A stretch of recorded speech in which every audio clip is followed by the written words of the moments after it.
Hello los papitos y papitas. If you like the video, don't forget to make the blue pouce, and if you are new in the channel, don't forget to subscribe and to put the notifications on.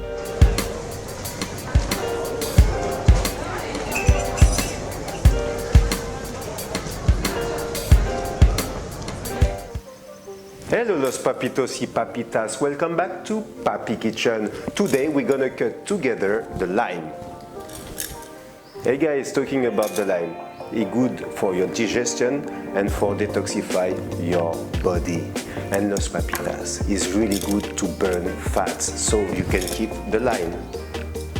We are going to see how to cut a supreme of lime.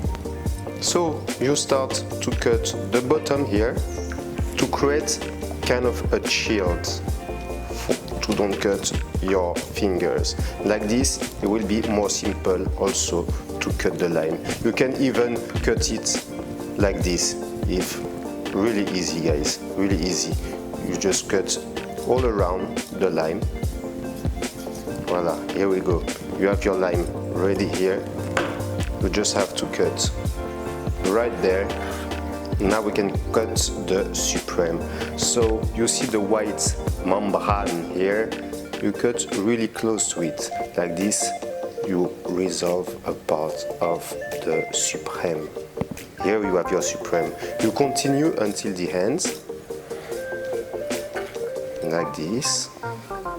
Like this. And with your other fingers, you take it back. And when it's done, a pure fresh of love. Thank you los papitos y papitas to watch this video with me. I hope you enjoy the Supreme of Lime video. So I make you another appointment tomorrow for the banana. I invite you to join the Papikitchen tribe on your favorite social media. And also, I invite you to discover the Papikitchen collection on www.papikitchen.com. Allez guys, bisous bisous.